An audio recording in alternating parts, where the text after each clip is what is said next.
Security cameras at Taliesin West captured something impossible on March 15, 2024.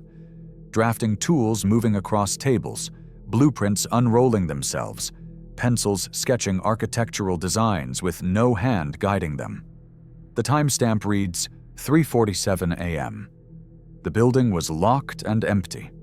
Guards documented everything. What you're about to discover challenges everything we understand about death and creative obsession. Because some architects never stop building, even from beyond the grave. But to understand what happened here, we must journey back to 1959. Frank Lloyd Wright died on April 9, 1959, at age 91, just months before his final masterpiece, the Guggenheim Museum, opened its doors to the world. For 7 decades, Wright had revolutionized American architecture with over 1,000 designs, creating buildings that merged with nature itself. His philosophy of organic architecture wasn't just a design principle, it was his religion, his obsession, his reason for breathing.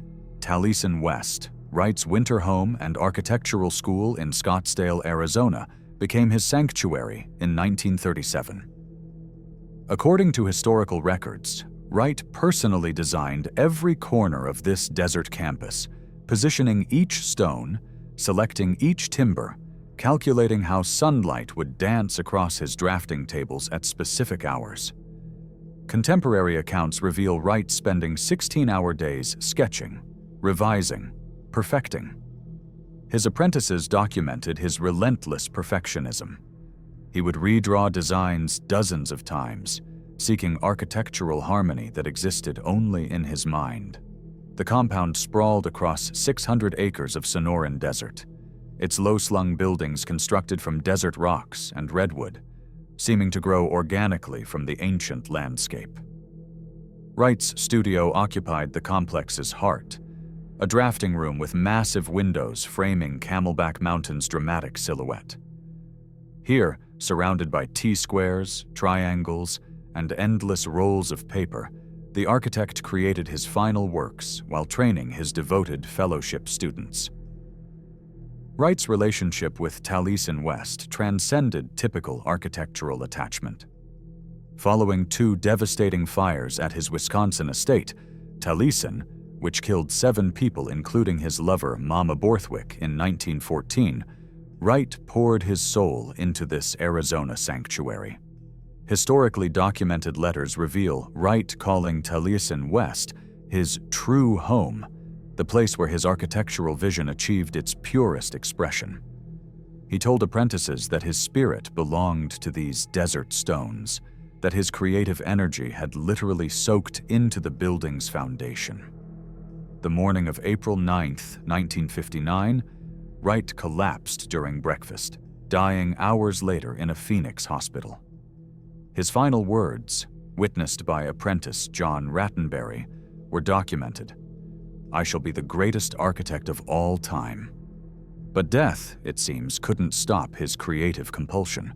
Within days of Wright's funeral, strange occurrences began plaguing Taliesin West.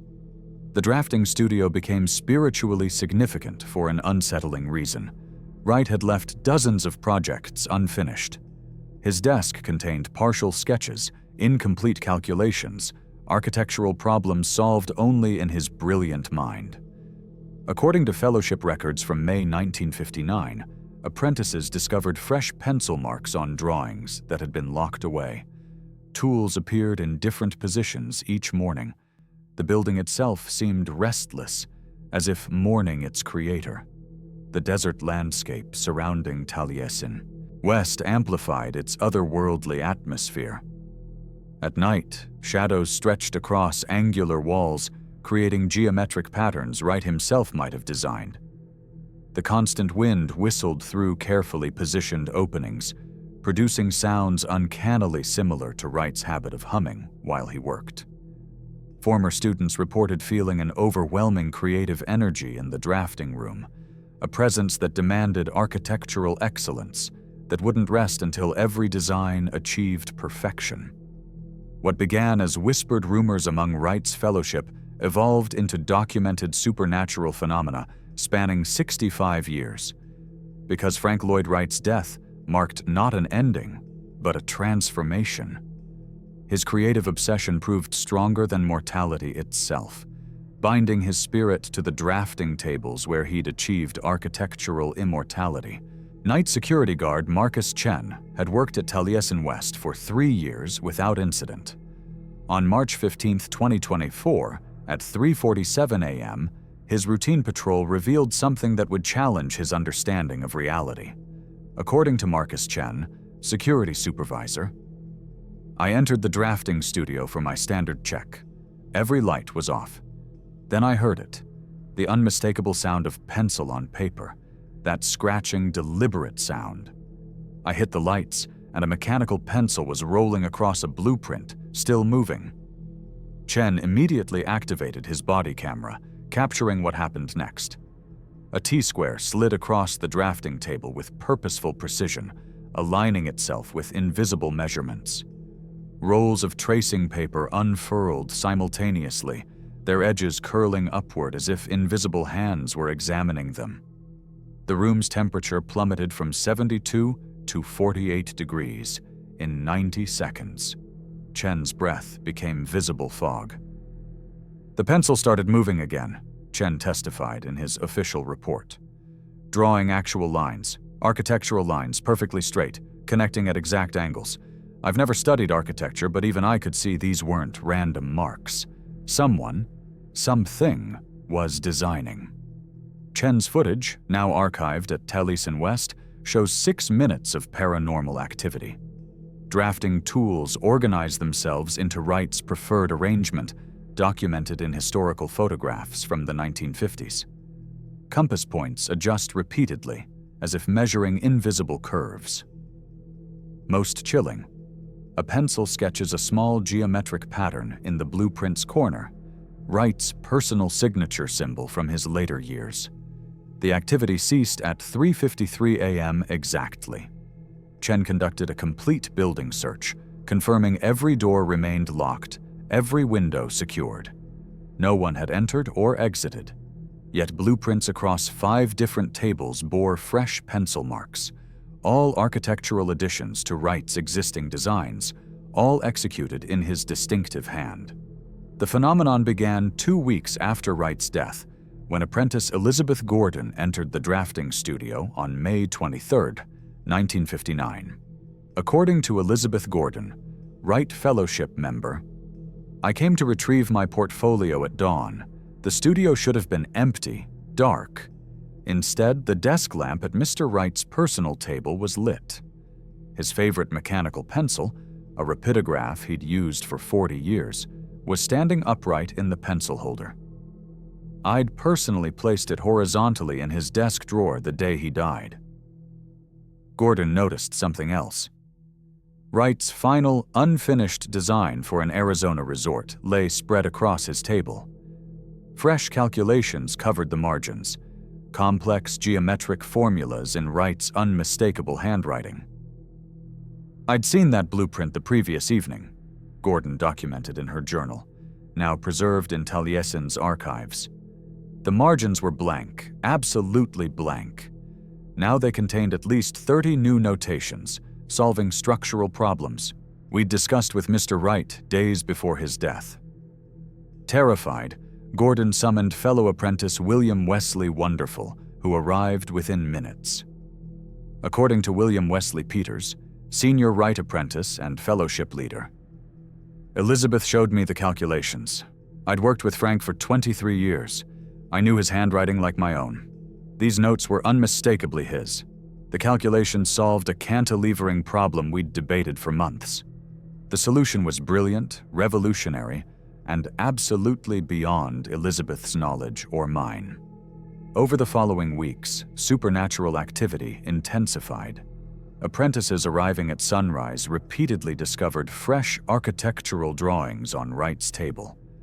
Corrections to unfinished designs, solutions to structural problems, even completely new sketches for buildings Wright had only mentioned verbally before his death.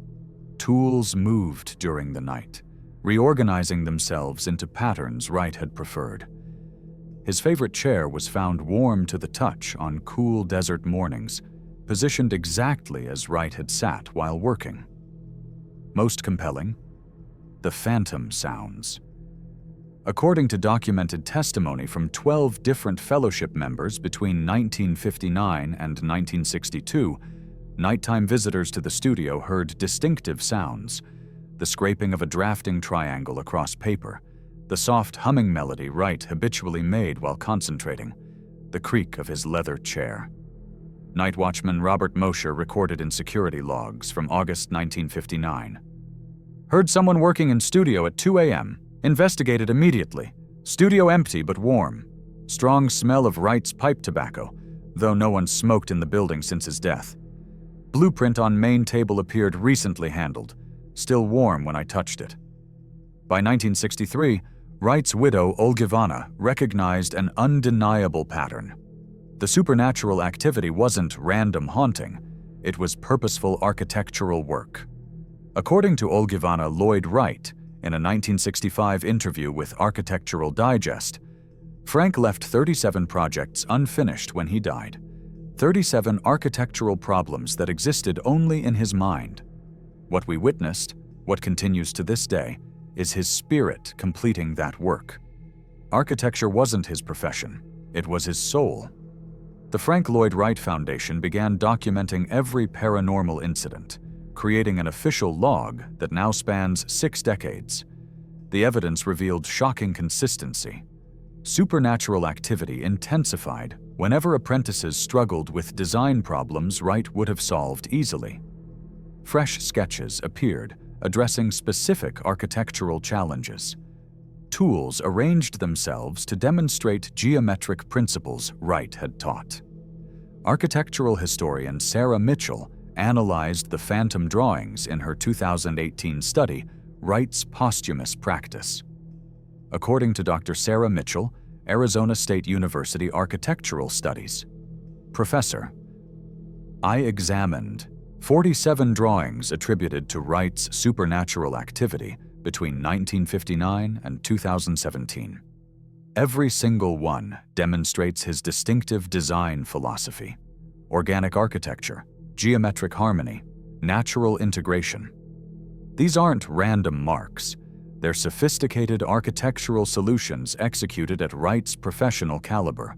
Either we accept multiple people flawlessly forged Wright's work for 60 years, or we accept his creative consciousness survived death. The most documented incident occurred in October 1987, when restoration architect David Dodge discovered critical structural flaws in Taliesin West's main terrace. According to David Dodge, licensed structural engineer, we faced a $300,000 repair requiring modern materials that would destroy Wright's original aesthetic. I spent 3 nights studying blueprints in the studio, searching for solutions. The 4th morning, I found my own notebook filled with calculations, in handwriting that wasn't mine. The solution was pure Wright. Use the building's geometric design itself to redistribute weight. Brilliant, simple, perfect. I implemented it exactly. The terrace stands today because a dead architect solved a living problem. Modern incidents follow identical patterns. In 2015, architecture student Jennifer Kwan documented her laptop repeatedly opening specific files, Wright's unfinished designs, when left overnight in the studio. In 2019, visiting architect Thomas Park's digital stylus drew autonomous lines on his tablet, creating a geometric pattern matching Wright's 1957 sketches. Each incident reinforces one conclusion. Frank Lloyd Wright's creative obsession transcended mortality, binding his consciousness eternally to Taliesin West's drafting tables. Today, Taliesin West experiences Wright's presence monthly. Security systems document temperature anomalies in the drafting studio. Sudden drops to 45 degrees, lasting exactly 6 to 8 minutes, always between 2 a.m. and 4 a.m. Motion sensors trigger without apparent cause, tracking movement patterns across the room in paths Wright walked thousands of times during his life. According to Maria Rodriguez, current Taliesin West Museum director, "We've installed state-of-the-art surveillance. The footage is irrefutable. Pencils roll across tables, papers flutter without air current, lights flicker in sequences matching Wright's preferred illumination levels. Visitors regularly report feeling watched while examining blueprints, a presence that seems protective, even possessive of Wright's work." Architecture students visiting Taliesin West frequently report inspiration striking while in the studio. Sudden solutions to design problems, geometric visions appearing fully formed in their minds. According to Professor James Chen, University of Arizona Architecture Department, "My students return from Taliesin changed. They describe feeling guided, educated by an invisible presence that demands architectural excellence. Several have sketched designs they claim came from outside themselves, designs bearing unmistakable Wright influences."